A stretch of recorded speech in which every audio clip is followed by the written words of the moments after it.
Aujourd'hui, nous allons traiter un sujet très important concernant les épidémies Covid-19 qui a touché des milliers de personnes dans le monde entier. Et nous vivons depuis plusieurs semaines face à cette crise sanitaire. C'est pour cela que nous avons pris l'initiative en contactant le professeur universitaire M. Daheri qui va nous expliquer scientifiquement qu'est-ce que c'est Covid-19. Monsieur Salahuddin, nous sommes ravis de vous contacter pour comprendre le Covid-19. Surtout que vous avez présenté une thèse depuis 5 ans sur les épidémies. Alors, pourriez-vous nous parler du Covid-19?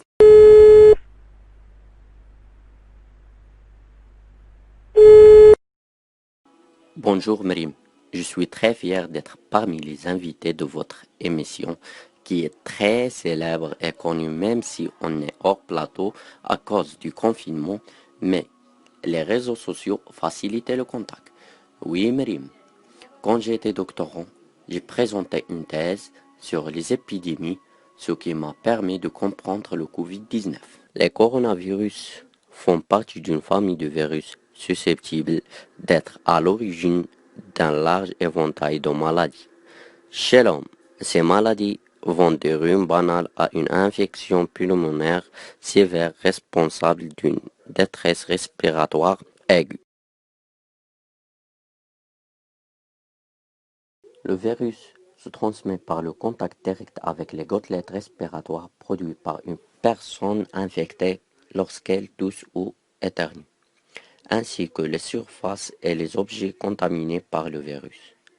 En n'oubliant jamais que le Covid-19 peut survivre sur les surfaces à plusieurs heures jusqu'à plusieurs jours, mais par les désinfectants, on peut le tuer.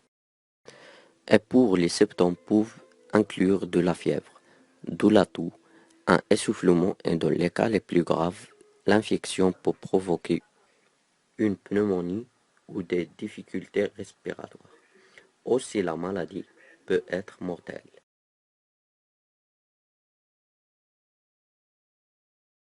Je vais assumer que le port d'un masque médical est conseillé si vous présentez des symptômes ou pas afin de se protéger et protéger les personnes qui vous entourent. Ainsi qu'il faut se laver fréquemment les mains avec de l'eau et du savon ou avec un désinfectant pour les mains à base d'alcool. Couvrir la bouche et le nez avec le pli du coude ou un mouchoir à usage unique et le jeter lorsque vous toussez ou éternuez. Aussi, j'assure qu'il est nécessaire d'éviter tout contact rapproché avec des personnes présentant des symptômes comparables à ceux d'un rhume ou de la grippe et de privilégier les réunions à distance. Oui, monsieur Salahuddin, merci pour vos précieux conseils, mais comme vous avez plusieurs personnes nous demandent comment peuvent-ils passer ces semaines de confinement, surtout les élèves qui doivent suivre leurs cours, mais ils ennuient. C'est pour cela que nous avons choisi une élève brillante qui va partager avec nous sa journée pendant le confinement. Bonjour mes amis. Tout d'abord, je me réveille tôt pour suivre mes cours. Après, je fais du sport. Et puis, je prends un douche. Après avoir terminé, je joue avec mon père ou bien discuter avec ma famille. Mais j'oublie jamais mes cours et je suis toujours à l'heure. Aussi, j'adore lire des livres ou bien des romans. Et vous, mes amis, qu'est-ce que vous faites pendant ce confinement? Bravo Hassan, tu es un exemple pour tous les élèves. Alors, vous aussi partagez avec nous ce que vous faites. On revient à Monsieur Salahuddin. Comment vous trouvez cet élève? Bravo pour cette élève, parce qu'elle a bien respecté le confinement et aussi elle suit ses cours régulièrement. Et je vais dire à tout le monde, il faut se protéger et aussi protéger les autres.